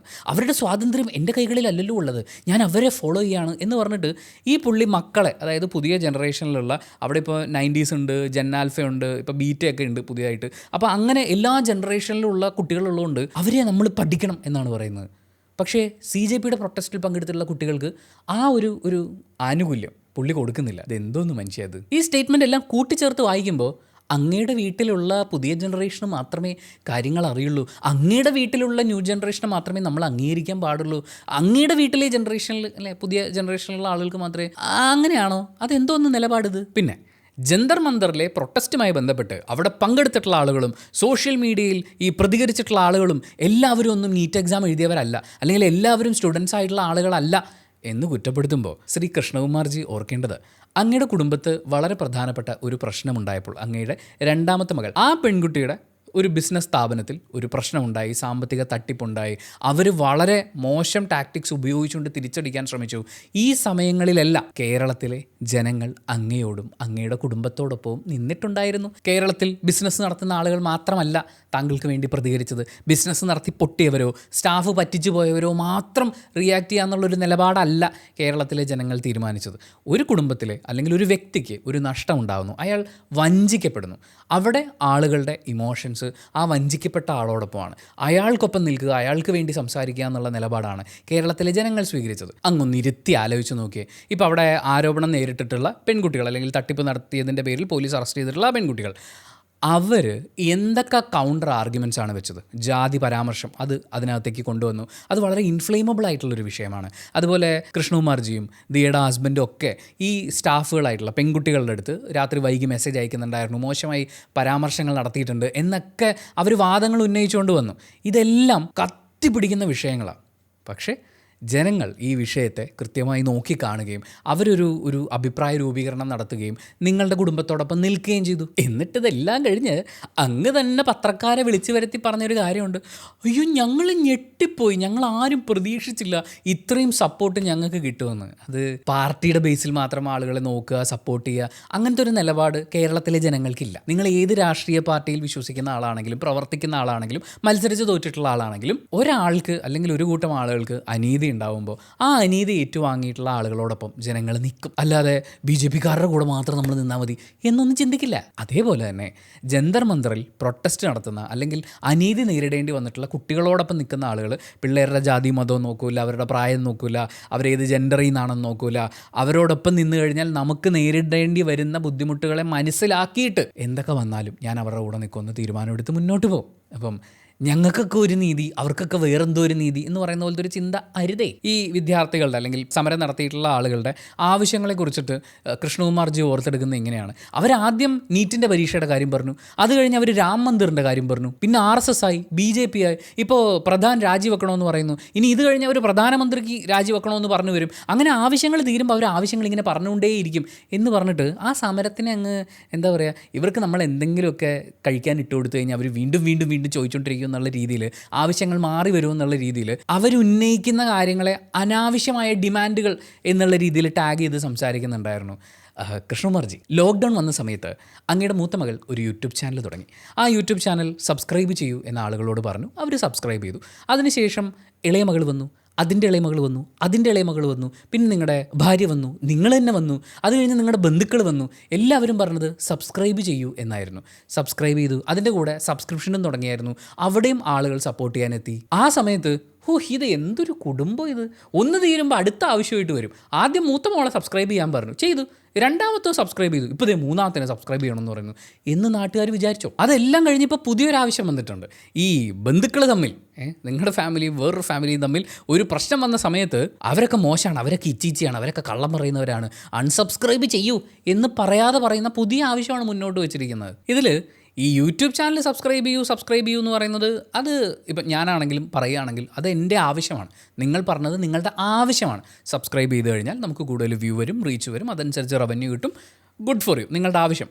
പക്ഷേ നീറ്റ് എക്സാമുമായി ബന്ധപ്പെട്ട് ജന്തർ മന്ദറിൽ സമരം ചെയ്യാനെത്തിയ കുട്ടികൾ മുന്നോട്ട് വെച്ചത് അവരുടെ ആവശ്യമല്ല, അവരുടെ അവകാശമാണ്. അവരുടെ അവകാശം ലംഘിക്കപ്പെട്ടു, അവർക്ക് നീതി നിഷേധിക്കപ്പെട്ടു. ആ നീതി നിഷേധത്തിന് ഉത്തരവാദിത്വം ഏറ്റെടുക്കാൻ ഒരാളുണ്ടാവണം. ആ ഉത്തരവാദിത്വം ഏറ്റെടുത്ത് രാജിവെക്കുക എന്ന് പറയുന്നത് അയാൾ ചെയ്യേണ്ട മിനിമം കാര്യമാണ് എന്നാൽ കുട്ടികൾ വിശ്വസിച്ചു. അവരതിന് വേണ്ടിയിട്ട് അവിടെ സമരം ചെയ്തു. പക്ഷേ ഇതൊക്കെ നമ്മൾ മിലിറ്ററി ഇറക്കി, പാരാമിലിറ്ററി ഇറക്കി, ഇപ്പം അങ്ങ് തൂഫാനാക്കി കളയും എന്നൊക്കെ വിചാരിക്കുന്ന സമയത്ത് കഴിഞ്ഞൊരു 6 വർഷമായിട്ട് നിങ്ങൾ പത്രം വായിക്കാത്ത അല്ലെങ്കിൽ ന്യൂസ് കാണാതിരിക്കുക എന്ന് പറയുന്നത് വലിയൊരു തെറ്റായിപ്പോയി എന്നാണ് എനിക്ക് പറയാനുള്ളത്. പിന്നെ നമ്മളങ്ങ് ഭരണത്തിൽ വന്നു കഴിഞ്ഞാൽ പിന്നെ നമുക്ക് രാജാധികാരമാണ്, നമുക്ക് ആരെ വേണമെങ്കിലും കൊന്നൊടുക്കാം അല്ലെങ്കിൽ അടിച്ചമർത്താം. നിങ്ങൾ മിലിറ്ററിയും പാരാമിലിറ്ററിയും ഇറക്കി ഈ നാട്ടിലെ യുവജനങ്ങളെ, പഠിക്കുന്ന വിദ്യാർത്ഥികളെ അടിച്ചമർത്തും എന്നാണ് വിശ്വസിക്കുന്നത്. അങ്ങനെ വിശ്വസിക്കുന്ന ആളുകളുടെ കയ്യിൽ എന്ത് വിശ്വസിച്ച് നമ്മളിനി ഭരണം തരും, അധികാരങ്ങൾ ഏൽപ്പിക്കും? ഈ ഇൻ്റർവ്യൂവിൽ ഈ പ്രധാന വിഷയത്തെക്കുറിച്ച് സംസാരിച്ച് വരുമ്പോൾ നമ്മുടെ കൃഷ്ണകുമാർജി എടുത്തിരുന്ന ഒരു സ്റ്റേറ്റ്മെൻ്റ് ഉണ്ട്. നമ്മൾ കുറച്ച് ചരിത്രം മനസ്സിലാക്കിയാൽ തീരാവുന്ന പ്രശ്നമേ ഉള്ളൂ എന്നാണ്. ശരിക്കും ഈ തീവ്ര വലതുപക്ഷക്കാരുടെ ഒരു പ്രത്യേകത എന്താണെന്ന് വെച്ചാൽ അവർ സെലക്റ്റീവായി ചരിത്രം പഠിക്കുന്ന, ഈ ചരിത്രത്തിൽ എഴുതിയിട്ടില്ലാത്തത് വാട്സപ്പിൽ നോക്കി പഠിക്കുന്ന അങ്ങനത്തെ ഒരു പ്രത്യേകതയുണ്ട്. എന്തായാലും ആ ചരിത്രത്തെ മുൻനിർത്തിക്കൊണ്ട് അദ്ദേഹം പറയുന്നത് എന്താ അറിയോ, ഈ ചോദ്യപേപ്പർ ചോർച്ച എന്നൊക്കെ പറയുന്നത് ലോകത്ത് എല്ലായിടത്തും ഉണ്ടാകുന്നതാണ്. കോൺഗ്രസ് ഭരിച്ചിരുന്നപ്പോൾ ഉണ്ടായിരുന്നില്ലേ? അവർ സ്ഥിരമായിട്ട് ചോദ്യപേപ്പർ ഇങ്ങനെ ചോർത്തിക്കൊണ്ടിരിക്കുകയായിരുന്നു, എന്നിട്ട് ഒന്നും നടക്കാത്ത പോലെ അങ്ങനെ മുന്നോട്ട് പോയിക്കൊണ്ടിരിക്കുന്നു. അതുപോലെ ഇപ്രാവശ്യവും സംഭവിച്ചു എന്നുള്ള ന്യായീകരണം ഇത് കൃഷ്ണകുമാർജി മാത്രമല്ല കേട്ടോ, BJPയിലും RSSലും ഒക്കെയുള്ള ഒരുപാട് ആളുകൾ ഈ ന്യായപ്രമാണം എടുത്ത് മുന്നോട്ട് വെക്കുന്നുണ്ട്. കോൺഗ്രസ് ഭരിച്ചിരുന്നപ്പോഴും ചോദ്യപേപ്പർ ചോർന്നിട്ടുണ്ടല്ലോ. അവരിൽ നിന്ന് മാറി നിങ്ങളിലേക്ക് ഭരണം വന്നിട്ട് 12 കൊല്ലം കഴിഞ്ഞു. എന്നിട്ടും ഈ ചോദ്യപേപ്പർ ചോർച്ചയ്ക്ക് ഒരു അവസാനം ഉണ്ടാക്കാൻ പറ്റുന്നില്ലെങ്കിൽ ഞങ്ങൾ തോറ്റു എന്ന് പച്ചയ്ക്ക് വിളിച്ച് പറയുന്നത് പോലെയാണ്. ഈ മാറ്റം വരണം, അടുത്തത് നമ്മൾ പൊളിക്കും എന്നൊക്കെ പറഞ്ഞിട്ടാണല്ലോ ഭരണത്തിലേക്ക് തിരിച്ചു വരാനുള്ള ശ്രമങ്ങൾ നടത്തുന്നത്. എല്ലാ രാഷ്ട്രീയ പാർട്ടികളും അങ്ങനെ തന്നെ കേട്ടോ, ഞാൻ BJP മാത്രമായിട്ട് കുറ്റം പറയില്ല. പക്ഷെ അങ്ങനെയൊക്കെ പറഞ്ഞിട്ട് ഭരണത്തിൽ വന്നിട്ടും കോൺഗ്രസ് ഭരിച്ചിരുന്നപ്പോൾ ഉണ്ടായിരുന്ന അതേ കാര്യങ്ങൾ ഇവിടെ സംഭവിക്കുന്നു, അല്ലെങ്കിൽ ഉഗാണ്ടയിലും ആഫ്രിക്കയിലും സംഭവിക്കുന്നത് ഇവിടെയും സംഭവിക്കുന്നു. അപ്പോൾ പിന്നെ നിങ്ങളെന്തിനോടെ ഭരിക്കണേ? പിന്നെ ഈ ഒരു ഇൻ്റർവ്യൂവിൽ 1-2 അഭിനേതാക്കളുടെ പേര്, പ്രത്യേകിച്ച് ജന്തർ മന്ദർ പ്രൊട്ടസ്റ്റുമായിട്ട് ബന്ധപ്പെട്ട് അഭിപ്രായം പറഞ്ഞ ചില ആൾക്കാരെ കോട്ട് ചെയ്യുന്നുണ്ട്. അതിൽ ജോജു ജോർജിനെ കോട്ട് ചെയ്യുമ്പോൾ പറയുന്നത്, ജോജു ജോർജ് മഹാരാജാസിൽ പ്രസംഗിക്കാൻ പോയപ്പോൾ ഇത് അടിയന്തരാവസ്ഥ കാലം പോലെ എന്ന് മെൻഷൻ ചെയ്തത്രേ. ജോജു കോൺഗ്രസ്സുകാരനാണ്, അടിയന്തരാവസ്ഥ കോൺഗ്രസ് ഉണ്ടാക്കിയതല്ലേ, അപ്പോൾ വീണ്ടും അങ്ങനെയെന്നൊക്കെ പറയുന്നത് അതൊക്കെ മോശമല്ലേ എന്നൊക്കെ പറയുന്നുണ്ടായിരുന്നു. ചരിത്രത്തിൽ സംഭവിച്ചിട്ടുള്ളൊരു കാര്യം അത് തെറ്റാണ് എന്ന് മനസ്സിലാക്കാൻ കഴിയുന്ന ഒരു ജനവിഭാഗം ഇവിടെയുണ്ട്. കോൺഗ്രസ്സിൽ വിശ്വസിക്കുക തന്നെ കോൺഗ്രസിൻ്റെ ഭാഗത്തു നിന്നുണ്ടായിട്ടുള്ള ആ നടപടി തെറ്റായിരുന്നു എന്ന് ചിന്തിക്കുന്ന ആളുകൾ ഇവിടെയുണ്ട്. ജോജു ചിലപ്പോൾ അങ്ങനെ ഒരാളായിരിക്കാം, അപ്പോൾ അങ്ങനെ ഒരു സ്റ്റേറ്റ്മെൻറ്റ് പറഞ്ഞതായിക്കൂടെ. അതുപോലെ തന്നെ ടൊവിനോയെ, ഇത് ഈ പേരുകളൊക്കെ എടുത്ത് പറയുമ്പോഴേ ഇവർ പേരെല്ലാം നോട്ട് ചെയ്ത് വെച്ചിട്ടിരിക്കുകയാണ്. എന്തായാലും ടൊവിനോയെക്കുറിച്ച് പറയുമ്പോൾ ടൊവിനോ ഈ കാര്യത്തിൽ കുട്ടികളോടൊപ്പം നിന്നു എന്നുള്ളതുകൊണ്ട് അയാൾക്ക് മതാന്ധതയാണോ രാഷ്ട്രീയ അന്ധതയാണോ എന്നൊന്നും എനിക്ക് മനസ്സിലാവുന്നില്ല എന്നൊക്കെയാണ് കൃഷ്ണകുമാർജി പറയുന്നത്. എന്നിട്ട് ഇതേ കൃഷ്ണകുമാർജി ഇതേ ഇൻ്റർവ്യൂവിൽ പറയുന്നുണ്ട്, ഞാനൊരു വർഗീയവാദിയല്ല, എൻ്റെ കുടുംബത്തിൽ തന്നെ പല ജാതിയിൽപ്പെട്ടിട്ടുള്ള ആളുകളെ വിവാഹം കഴിക്കുന്നുണ്ട്, എൻ്റെ മക്കളൊക്കെ. അതുപോലെ പല മതത്തിൽ നിന്നുള്ള വിവാഹങ്ങൾ ഉണ്ടാകുന്നുണ്ട്. ഈ ജാതിക്കോളമൊക്കെ എടുത്ത് മാറ്റണമെന്നാണ് ഞാൻ വിശ്വസിക്കുന്നത്. എന്നിട്ടും എന്നെ എല്ലാവരും വർഗീയവാദി എന്ന് വിളിക്കുന്നു. എനിക്കാണെങ്കിൽ എല്ലാ ജാതിയിലും മതത്തിലും കൂട്ടുകാരുണ്ടല്ലോ എന്നൊക്കെ പറയുമ്പോൾ ഇവിടുത്തെ ഡബിൾ താപ്പ് എന്താണെന്ന് വെച്ച് കഴിഞ്ഞാൽ, നിങ്ങളുടെ അഭിപ്രായങ്ങളോട്, രാഷ്ട്രീയത്തോട്, അതിൻ്റെ ഭാഗമായിട്ടുള്ള ചിന്തകളോട് ചേർന്ന് നിൽക്കുന്ന ആളുകളൊക്കെ നല്ല മനുഷ്യരാണ്. അവിടെ നമുക്ക് വർഗീയതയൊന്നുമില്ല. പക്ഷേ നിങ്ങളുടെ രാഷ്ട്രീയത്തിനോട് അല്ലെങ്കിൽ നിങ്ങളുടെ രാഷ്ട്രീയ പാർട്ടി നടത്തിയിട്ടുള്ള തെറ്റായ ഏതെങ്കിലും കാര്യത്തിനെ ഒരാൾ ചൂണ്ടിക്കാണിക്കുകയോ വിമർശിക്കുകയോ ചെയ്തു കഴിഞ്ഞാൽ അവൻ വർഗീയതയാണ്, അവന് ഭയങ്കര മതചിന്തയാണ്, ഇത് എന്തവിടെ നടക്കണേ എന്ന് പറയുന്ന രീതിയിലുള്ളൊരു പ്രതിഷേധമാണ്. ഇതിൽ ഈ ജന്തർ മന്ദറിലെ കുട്ടികൾ പ്രതിഷേധിച്ചതിനെ കുറിച്ച് പറയുമ്പോൾ ഇദ്ദേഹം തന്നെ പറയുന്നത്, പ്രതിഷേധിക്കൊക്കെ വേണം അതൊക്കെ, പക്ഷേ അതിൻ്റെ രീതി ശരിയായില്ല. ഇത് കുറേ ആൾക്കാർ പറയുന്നുണ്ട്, ഈ കുട്ടികളുടെ പ്രതിഷേധത്തിൻ്റെ രീതി ശരിയായില്ല എന്ന്. അവരെന്ത് ചെയ്യണമായിരുന്നു? പ്രതിഷേധം റൂട്ട് മാറിപ്പോകുന്നതാണ് പ്രശ്നം. ഒരു എക്സാം, രാജ്യത്തെ ഏറ്റവും കൂടുതൽ വിദ്യാർത്ഥികളെ ബാധിക്കുന്ന ഒരു എക്സാം, അതുപോലെ ആ എക്സാമുകളടക്കം സംഘടിപ്പിക്കുന്ന ഒരു ഏജൻസി, അവരുടെ ഭാഗത്ത് മിസ്റ്റേക്ക് ഉണ്ട്, ആ മിസ്റ്റേക്ക് ഇത്രയും വർഷമായിട്ട് പരിഹരിച്ചിട്ടില്ല. അപ്പോൾ അതിൻ്റെ അക്കൗണ്ടബിലിറ്റി ഏറ്റെടുത്ത് ഒരു മന്ത്രി രാജിവെക്കണം, വിദ്യാഭ്യാസ മന്ത്രി രാജിവെക്കണം. എന്തിന് രാജിവെക്കണമെന്ന് ചോദിച്ചാൽ, നാളെ ഇതുപോലൊരു പ്രശ്നം തൻ്റെ വകുപ്പിൽ ഉണ്ടാവുകയാണെങ്കിൽ തൻ്റെ സ്ഥാനം തെറിക്കാൻ സാധ്യതയുണ്ടെന്നും അതുകൊണ്ട് അക്കാര്യത്തിൽ കൂടുതൽ ശ്രദ്ധ പുലർത്തണമെന്നും പിന്നീട് വരുന്ന ആളുകൾക്കൊരു തോന്നലുണ്ടാവണം. അല്ലാതെ ധർമ്മേന്ദ്ര പ്രധാന രാജിവെപ്പിച്ച് കഴിഞ്ഞ് കഴിഞ്ഞാൽ സമാധാനമായി എന്ന് ചിന്തിക്കാനല്ല. രാഷ്ട്രീയക്കാരൻ ഒരു മന്ത്രിസ്ഥാനത്തേക്കോ അല്ലെങ്കിൽ ഏതെങ്കിലും അധികാരമുള്ള സ്ഥാനത്തേക്ക് വരുമ്പോൾ accountability is very very very important. ഒരു ജോലി ചെയ്യുന്ന ആൾ ജോലി കൃത്യമായിട്ട് ചെയ്തിട്ടില്ലെങ്കിൽ സസ്പെൻഡ് ചെയ്യും, അല്ലെങ്കിൽ അയാൾ ജോലിയിൽ നിന്ന് പിരിച്ചുവിടും എന്ന് പറയുന്നത് പോലെ രാജ്യത്തെ ഇത്രയും കോടിക്കണക്കിന് വരുന്ന വിദ്യാർത്ഥികളുടെ ഭാവിയെ ബാധിക്കുന്ന ഒരു കാര്യം വരുമ്പോൾ അക്കൗണ്ടബിലിറ്റി ഏറ്റെടുക്കണം, രാജിവെക്കേണ്ടി വരും, അല്ലെങ്കിൽ ജനങ്ങൾ പ്രതിഷേധിക്കും. അതല്ലേ അവർ ചെയ്തുള്ളൂ. വേറെന്തോ ഒരു പ്രതിഷേധം ഉണ്ടായിരുന്നു അത്ര, അതെന്താണെന്നുള്ളത് അദ്ദേഹം പറഞ്ഞിട്ടില്ല. അദ്ദേഹം മാത്രമല്ല, ഈ പ്രതിഷേധത്തെ എതിർത്തിട്ടുള്ള ആരും തന്നെ പറഞ്ഞിട്ടില്ല. പറയുമായിരിക്കും എപ്പോഴെങ്കിലും. കൃഷ്ണകുമാർജി പറയുന്ന മറ്റൊരു സ്റ്റേറ്റ്മെൻ്റ് എന്ന് വെച്ചാൽ, ഈ സോഷ്യൽ മീഡിയയിൽ പലരും വന്ന് ആരോപണങ്ങളൊക്കെ ഉന്നയിച്ച്, വായി തോന്നിയത് കോതയ്ക്ക് പാട്ടെന്ന് പറയുന്ന പോലെ ആരോപണങ്ങൾ ഉന്നയിച്ചിട്ട് പോകും. പിന്നെ ഇത് തെളിയിക്കേണ്ട ബാധ്യത നമുക്കായി മാറുമെന്നുള്ളതാണ്. സോഷ്യൽ മീഡിയ ശ്രദ്ധയോടുകൂടി ഉപയോഗിക്കാത്തതിനേക്ക് ആയിരിക്കും അദ്ദേഹം ഉദ്ദേശിച്ചിട്ടുണ്ടാവുക. പക്ഷേ ഇങ്ങനൊരു ഇൻ്റർവ്യൂവിൻ്റെ സ്കോപ്പ് കിട്ടിയ സമയത്ത് ടൊവിനോ തോമസിനെതിരെ അദ്ദേഹം ഉന്നയിക്കുന്ന ആരോപണം ടൊവിനോയ്ക്ക് മതാന്ധത ബാധിച്ചിരിക്കുകയാണെന്നുള്ളതാണ്. ഇനി ടൊവിനോ വേണം ഇത് തെളിയിക്കാൻ നടക്കുന്നതെന്ന് പറഞ്ഞ പോലെ. പക്ഷേ ടൊവിനോ അതൊന്നും മെനക്കെടുമെന്ന് എനിക്ക് തോന്നുന്നില്ല, കാരണം ആരോപണം ഉന്നയിക്കുന്നത് നിങ്ങളാണല്ലോ. ഇനി ഈ ഇൻ്റർവ്യൂവിൽ കൃഷ്ണകുമാർജി പറഞ്ഞിട്ടുള്ള ഏറ്റവും പ്രധാനപ്പെട്ട ഒരു കാര്യം, അത് പറയുമ്പോഴാണ് നമ്മൾ അടുത്ത വ്യക്തിയിലേക്ക് കടക്കുക. യൂണിഫോം ഇട്ടിട്ടുള്ള ആളുകൾ അവർ നമ്മളെ ആക്രമിക്കരുത്. അവരിങ്ങോട്ട് ആക്രമിച്ചു കഴിഞ്ഞാൽ ഓക്കെ, പക്ഷെ അല്ലാത്ത പക്ഷം നമ്മൾ അങ്ങോട്ട് ആക്രമിക്കാനേ പാടില്ല എന്നാണ് കൃഷ്ണകുമാർജി പറയുന്നത്. കൃഷ്ണകുമാർജി ഇത് തൻ്റെ രാഷ്ട്രീയ ധാരകളോട് വളരെയധികം ചേർന്ന് നിൽക്കുന്ന വിശ്വാസ പ്രമാണങ്ങളുള്ള ഒരു യുവാവിനെ, അലറൽ യുവാവിനെ ഒന്ന് പഠിപ്പിക്കേണ്ടത് വളരെ ആവശ്യമാണെന്നാണ് എൻ്റെ ഒരു അഭിപ്രായം. കാരണം പോലീസുകാർ സ്ഥാപിച്ചിട്ടുള്ള ബാരിക്കേഡിൻ്റെ മുമ്പിൽ അദ്ദേഹം തൂങ്ങി ആടുകയായിരുന്നു, അലറി വിളിക്കുകയായിരുന്നു. അവിടുന്ന് ഈ വെള്ളം ചീറ്റുന്ന സമയത്ത്, മറ്റേ ജലപീരങ്കി ഉപയോഗിക്കുന്ന സമയത്ത് ഇദ്ദേഹം മുണ്ട് മടക്കി കുത്തി അലറി വിളിക്കുന്നതിൻ്റെ റീൽസ് ഉണ്ടാക്കുകയായിരുന്നു. ഗൈസ്, പറഞ്ഞു വരുന്നത് റോബിൻ രാധാകൃഷ്ണനെ കുറിച്ചാണ്. കുണ്ടറയിൽ അദ്ദേഹത്തിൻ്റെ രാഷ്ട്രീയ ജീവിതം അവസാനിച്ചിട്ടില്ല. അദ്ദേഹം ഇപ്പോൾ ഗർജിക്കുന്ന സിംഹമായി മാറിയിരിക്കുകയാണ്. അദ്ദേഹം സോഷ്യൽ മീഡിയയിൽ പോസ്റ്റ് ഇട്ടപ്പോൾ വിദ്യാർത്ഥികൾക്കൊപ്പം എന്ന് പറയുന്നൊരു സാധനം ഇട്ടിട്ടുണ്ടായിരുന്നു. പക്ഷേ അതിൻ്റെ ബാക്കി പത്രം നമ്മൾ പിന്നീടാണ് കണ്ടത്. അവിടെ പ്രതിഷേധിക്കുന്നവർക്കെതിരെ പ്രതിഷേധമായിട്ട് പുള്ളി ഇവിടെ പ്രതിഷേധിക്കാൻ തുടങ്ങി. എനിക്ക് ഏറ്റവും കൂടുതൽ അഭിമാനം തോന്നിയ ഒരു കാര്യം എന്താണെന്ന് വെച്ചാൽ, ഈ കാസ്റ്റ് റിസർവേഷൻ എടുത്ത് കളയണം എന്ന് പറയുന്ന ഒരു ക്യാമ്പയിൻ ഒരു സൈഡിൽ കൂടി അവർ സ്റ്റാർട്ട് ചെയ്തിട്ടുണ്ട്. അതായത് ജന്തർ മന്ദറിൽ ഏറ്റുവാങ്ങേണ്ടി വന്ന തിരിച്ചടിയിൽ നിന്ന് എങ്ങനെയും ശ്രദ്ധ തിരിക്കാൻ വേണ്ടിയിട്ട് മറ്റൊരു പ്രക്ഷോഭം ഉണ്ടാക്കുക എന്നുള്ളതാണ് അവരുടെ IT സെല്ലിൻ്റെ പരിപാടി. അപ്പോൾ അതിൻ്റെ ഭാഗമായിട്ട് ജാതി തിരിച്ചുള്ള റിസർവേഷൻ എടുത്തു കളയണം എന്നുള്ളതാണ് ഇവരുടെ ആവശ്യം. ആ ആവശ്യത്തിനെതിരെ ശബ്ദമുയർത്തുന്ന ഒരു വലിയ വിഭാഗം ജെൻസി പിള്ളേരെ കാണാൻ പറ്റി എന്നുള്ളതാണ്. മുമ്പ് ഈ വിഷയത്തെക്കുറിച്ചൊക്കെ നമ്മൾ സംസാരിക്കുന്ന സമയത്ത്, ജാതിയെക്കുറിച്ച് സംസാരിക്കുമ്പോൾ നീ ഒരു ജാതി ഒളിയാണെന്നൊക്കെ പറഞ്ഞ് അങ്ങനെയൊക്കെ വളരെ മോശം വാക്കുകൾ ഉപയോഗിച്ചുകൊണ്ട് അറ്റാക്ക് ചെയ്യാൻ വരുമായിരുന്നു. പക്ഷേ ഇന്ന് കാസ്റ്റ് റിസർവേഷന് വേണ്ടി സംസാരിക്കുന്ന, അതും വളരെ പ്രിവിലേജ്ഡ് ആയിട്ടുള്ള ഫാമിലി ബാക്ക്ഗ്രൗണ്ടിൽ നിന്ന് വരുന്ന കുട്ടികളടക്കം, അവർ റിസർവേഷൻ്റെ ആവശ്യകത എന്താണ് എന്ന് ലോകത്തെ പഠിപ്പിക്കാൻ ഇറങ്ങുന്നു എന്ന് പറയുന്നത് ഒരു ഗംഭീര കാഴ്ചയാണ്. അങ്ങനെ ഏറ്റവും പുതിയ തലമുറയ്ക്ക് നല്ല വിവരവും വിദ്യാഭ്യാസവും വെളിച്ചമൊക്കെ ഉള്ള സമയത്ത് റോബിൻ രാധാകൃഷ്ണൻ പറയുന്നത് കാസ്റ്റ് റിസർവേഷൻ എടുത്ത് കളയണമെന്നാണ്. റോബിൻ്റെ അലറലാണ്. ഇതിൻ്റെ ഇടയിൽ കേൾക്കാൻ എവിടെയാണ് പുള്ളിക്ക് സമയം എന്നെനിക്കറിയില്ല. പിന്നെ ഇതിൽ ഈ കളിയാക്കൽ കാര്യങ്ങളൊക്കെ എടുത്ത് മാറ്റി വെച്ചിട്ട് റോബിനോട് പറയാനുള്ളത്, നിങ്ങൾ ചെയ്തൊരു നല്ല കാര്യം എന്ന് പറയുന്നത് തിരുവനന്തപുരത്ത് സെക്രട്ടേറിയറ്റിൻ്റെ മുമ്പിൽ സമരം ചെയ്യുന്ന PSC ഉദ്യോഗാർത്ഥികളെ, റാങ്ക് ലിസ്റ്റിൽ വന്നിട്ടുള്ള ആളുകളെ നിങ്ങൾ ചെന്ന് കണ്ടു എന്നുള്ളത് അത് അവർക്ക് കൊടുക്കുന്നൊരു റീച്ച്, അതിനെ തീർച്ചയായും അഭിനന്ദിക്കുകയാണ്. പക്ഷേ അതിനെ തുടർന്ന് നിങ്ങൾ എന്ത് ചെയ്യുന്നു എന്നറിയാൻ കൂടി എനിക്ക് ആകാംക്ഷയുണ്ട്. കാരണം ഞാൻ തിരുവനന്തപുരത്ത് താമസിക്കുന്ന ആളാണ്. നമ്മൾ സെക്രട്ടേറിയറ്റിന് മുന്നിലൂടെ പോകുമ്പോൾ പല സമരപ്പന്തലുകളും കാണാറുണ്ട്. അവിടെ ഒന്നും ഞാൻ കണ്ടിട്ടില്ലാത്ത ചില കൊടികൾ, ചില രാഷ്ട്രീയ ചായ്വുകളുള്ള ആളുകളൊക്കെ അവിടെ വന്നു പോകുന്നു. തീർച്ചയായും നല്ല കാര്യമാണ്, അറ്റൻഷൻ കിട്ടേണ്ടതാണ്. ഇപ്പോൾ ഒരുപാട് ആൾക്കാർ ചോദിക്കുന്നുണ്ട്, നിങ്ങൾ നീറ്റ് വിഷയത്തിൽ പ്രതികരിക്കുമ്പോൾ എന്തുകൊണ്ട് PSC വിഷയത്തിൽ പ്രതികരിക്കുന്നില്ല എന്ന്. നിങ്ങൾ ആദ്യം മനസ്സിലാക്കേണ്ട ഒരു കാര്യം, ഇവിടുത്തെ യുദ്ധം നീറ്റ് വേഴ്സസ് PSC അല്ല. നീറ്റാണോ PSC ആണോ വലുത് എന്നുള്ള ചോദ്യമല്ല ഇവിടെയുള്ളത്. നീറ്റുമായി ബന്ധപ്പെട്ടിട്ടുള്ള പരീക്ഷാ ക്രമക്കേടുകളുമായി ബന്ധപ്പെട്ട ആ പോരാട്ടം തീർച്ചയായും നമ്മുടെ ശ്രദ്ധ ആകർഷിക്കേണ്ടുന്ന ഒരു വിഷയമായിരുന്നു. അത് പരമാവധി ആളുകളിലേക്ക് എത്തിക്കാനുള്ള ശ്രമം എല്ലാവരുടെയും ഭാഗത്തു നിന്നുണ്ടായിട്ടുണ്ട്. അതുപോലെ PSCയും എല്ലാവരുടെയും ശ്രദ്ധ കിട്ടേണ്ടുന്ന ഒരു വിഷയം തന്നെയാണ്. ആ വിഷയത്തെക്കുറിച്ച് പഠിച്ച് ഉടനെ തന്നെ നമ്മൾ അതിനെക്കുറിച്ചും ഒരു വീഡിയോ ചെയ്യുന്നതായിരിക്കും. തീർച്ചയായും ഏത് തരത്തിലുള്ള സപ്പോർട്ടാണ് അവർക്ക് ആവശ്യമുള്ളത് എന്നുള്ളത്, ചിലപ്പോൾ സമരം ചെയ്യുക അല്ലെങ്കിൽ ആ സമരപ്പന്തലിൽ പോയി കൂടിയിരിക്കുക എന്നുള്ളതിനേക്കാൾ അവരെ ഹെൽപ്പ് ചെയ്യാൻ പോകുന്ന മറ്റ് മാർഗ്ഗങ്ങൾ ഉണ്ടായേക്കാം. ഇപ്പോൾ എല്ലാവരും കൂടി ചേർന്നൊരു ഹർജി സമർപ്പിക്കുക, അല്ലെങ്കിൽ എല്ലാവരുടെയും കൂടിയുള്ള പ്രതിഷേധങ്ങളെ പരമാവധി ഗവൺമെൻറ്റിലേക്ക് എത്തിക്കുക, അങ്ങനെയുള്ള മാർഗ്ഗങ്ങൾ എന്തൊക്കെയാണ് എന്ന് കൃത്യമായി പഠിച്ചതിന് ശേഷം നമ്മൾ പ്രതികരിക്കുന്നതാണ് നല്ലത്. PSC ആണെങ്കിലും നീറ്റ് ആണെങ്കിലും കഷ്ടപ്പെട്ട് ഉറക്കൊളച്ച് പഠിച്ച് പൈസ മുടക്കി മറ്റ് പല കാര്യങ്ങൾക്കും വേണ്ടി ചിലവഴിക്കാവുന്ന എനർജി മുഴുവൻ ഈ ഒരൊറ്റ കാര്യത്തിന് വേണ്ടി ഫോക്കസ് ചെയ്ത് അങ്ങനെ പരീക്ഷ എഴുതി സ്വന്തം കഴിവുകൊണ്ട്, കോപ്പി അടിച്ചിട്ടല്ല, സ്വന്തം കഴിവുകൊണ്ട് കയറി വന്നിട്ടുള്ള ആളുകളാണ്. അവർക്ക് ലഭിക്കേണ്ടുന്ന അംഗീകാരം, അത് ജോലിയായിട്ടാണെങ്കിലും അവരുടെ വിജയത്തിന് കിട്ടുന്ന അംഗീകാരമാണെങ്കിലും അതൊക്കെയും കിട്ടേണ്ടതുണ്ട്. അത് അവരുടെ അവകാശമാണ്.